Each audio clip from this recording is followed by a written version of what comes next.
スッキリヨハネの黙示録、70週の予言。皆さんこんにちは。今回は、70週の予言から、ジョークの反対を取り除く、という言葉の、神殿領辱とは全く異なるもう一つの置き換えの意味と、その適用について解説します。ご覧の図は、歴史の全体ですが、その一部である、ソロモン王から、イエス・キリスト初臨までの時代を引き伸ばして、今回の話題の理解に必要な神殿の歴史を、駆け足で見ていきましょう。ソロモン王は、第一神殿を建設し、至聖所に契約の箱を設置しました。その後、バビロンの時代となって、ユダの王エホヤキムの3年に、バビロンの王ネブカデネザルがエルサレムに来て、神殿の宝物、器物をバビロンに持ち去り、契約の箱は失われました。人々はこの時から70年の間、バビロンに捕囚となりました。ネブカデネザルは、エルサレムに何度も来て、ついにはソロモンの第一神殿は破壊されました。時代が過ぎて、次に第二神殿についてです。ペルシャの王クロスが立って、バビロンを滅ぼすとともに、捕囚となった人々をエルサレムに返し、エルサレムの神殿と町を再建せよとの、第1回目の勅令が出されました。その後、クロスの後の、図には描かれていませんが、アルタシャスタの時に、現地の人々の、アルタシャスタへの入れ知恵によって、第二神殿建設は中止されましたが、建設は簡単にはやみませんでした。そこで、ダリオスの2年に、現地の人々が、さらにダリオス王に、神殿建設を止めるように願う手紙を出したのですが、かえって、ダリオス王によって、クロスの第1回目のエルサレム再建命令が、エクバタナに保管されていることが確認され、エルサレム再建の第2回目の勅令が出て、ダリオスの6年に神殿が完成しました。その後も妨害があったわけですが、アルタシャスタの7年に、新たに3回目のエルサレム再建命令が出て、エルサレムの城壁は、アルタシャスタの20年に完成しました。以上が第一、第二神殿に関する歴史です。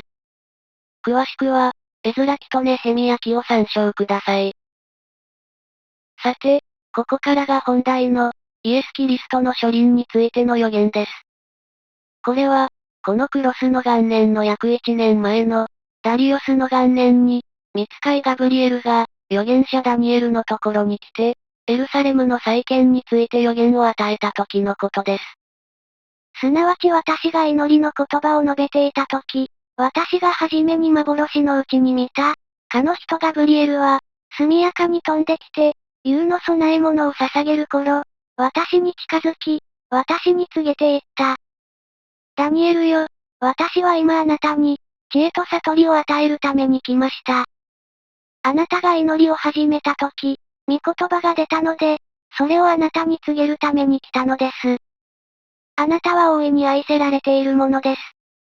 故に、この御言葉を考えて、この幻を悟りなさい。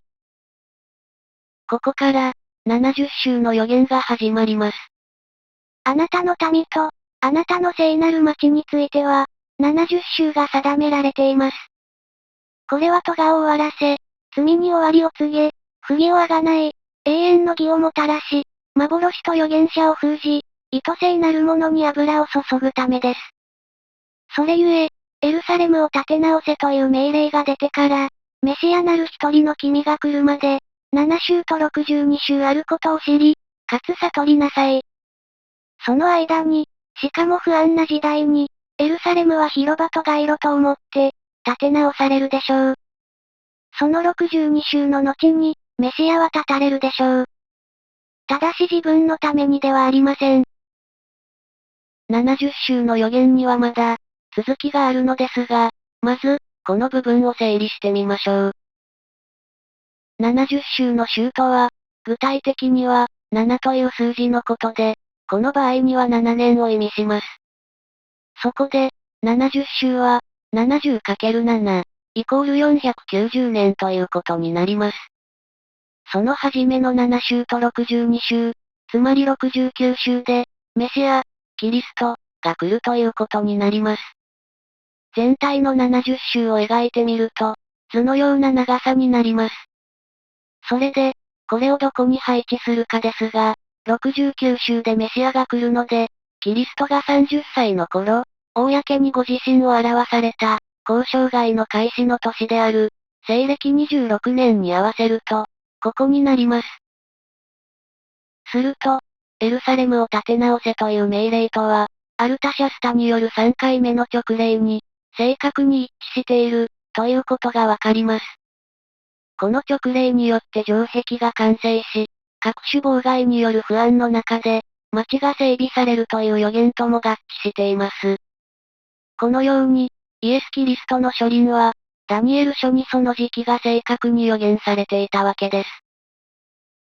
さて、上記に続く予言の箇所には、ローマのティトス将軍による、第二神殿破壊の予言があるのですが、これについては、すでにこのシリーズの第9回で解説しているので、これは省略し、その次の箇所に行きましょう。彼は一周の間、多くの者と、固く契約を結ぶでしょう。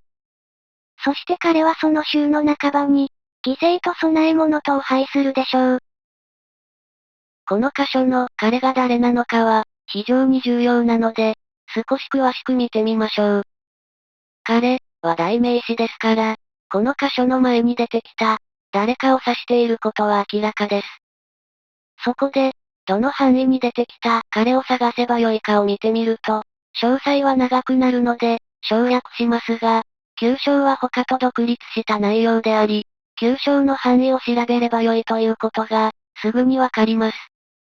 そこで、9章全体から彼とみなせるすべての誰かを、リストアップしてみると、次のようになります。1、アハシュエロス王。2のダリオスの前の王。2、ダリオス王。クロスの前の王。3、預言者ダニエル。4、預言者エレミア。5、主なる神。6、モーセ。7、天使ガブリエル。8、メシア。9、来るべき君。ローマのティトス将軍。これらの中で、1から7は、意味的に、9章27節の彼に該当しないことは明らかです。また、この彼は、70週目での活動が言及されていますから、それよりも後に活動する旧の、ティトス将軍も当てはまりません。そうすると結論的には、この箇所の彼とは、メシア、すなわちイエス・キリスト以外には、ありえないということが明白です。次に、彼の次に書かれている一周についても考えてみましょう。この一周は、ここに書かれているその62週の後である、最後の70週目であると考えられます。そこで、この週、つまりこの7年の間に、メシアは立たれなくてはならないわけです。それでこの週は、イエス・キリストの交渉外を含む、西暦26年から32年以外ではありえない、ということが明らかです。そこでこの彼が、イエス・キリストであることは明確であり、この箇所の意味は、次のように理解されます。70週の予言の最後の1週、つまり7年の間に、キリストは、ご自身を罪のための犠牲として捧げることで、咎を終わらせ、罪に終わりを告げ、不義をあがない、永遠の義をもたらし、幻と預言者を封じる、という預言を成就し、創造主なる神は、イエスに油を注ぎ、王とされたわけです。そして、週の半ば、つまり、交渉外開始から3年半の時点で、イエス・キリストの十字架での犠牲によって、律法は満たされ、律法に定められた、犠牲と供え物は、制度ごと廃止され、多くの生徒と結ぶ、新しい契約が開始されたわけです。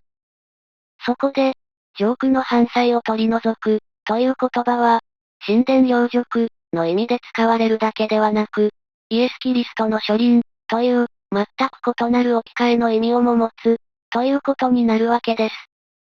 ダニエル書には、この言葉の置き換えを使って読むべき重要な箇所が、一箇所あります。それは、イエス・キリストが、預言者ダニエルによって言われた荒らす憎むべきものが、聖なる場所に立つのを見たならば、読者よ悟れ。その時、ユダヤにいる人々は山へ逃げよ。と言われた、次の箇所です。上空の犯罪が取り除かれ、荒らすに組むべきものが立てられる時から、1290日が定められている。ここの意味は、上空の犯罪が取り除かれ、と言葉が置き換えられた、イエス・キリストの書輪、がまず最初にあり、その後に終末となって、荒らすに組むべきもの、と言葉が置き換えられたサタンが、立ってはならぬところ、つまり神の座、に立つ時から、1290日が定められている。その時、ユダヤにいる人々は山へ逃げよ、という意味になるわけです。最後に、地上の神殿について述べておきましょう。イエス・キリストの十字架での贖いの時、次のことが起こりました。イエスはもう一度大声で叫んで、ついに息を引き取られた。すると見よ、神殿の幕が上から下まで真っ二つに裂けた。これは、聖女と死聖女を区切っていた垂れ幕が裂けて、地上の死聖女が無効になったことを示しています。実際、キリストは次のようにおっしゃっています。イエスは彼らに答えて言われた。この神殿を壊したら、私は3日のうちに、それを起こすであろう。そこで、ユダヤ人たちは言った。この神殿を建てるのには、46年もかかっています。それなのに、あなたは3日のうちに、それを建てるのですか？イエスは自分の体である神殿のことを言われたのである。地上の死聖女は廃止され、イエスの体が死聖女になったわけですね。それで、聖書的には、終末に、第三神殿が立つ、必要性も必然性もないわけです。このことは、終末の正しい理解に必要ですから、よく認識しておくべきでしょう。さて、次回は、教会時代に出現する、大バビロンについて解説します。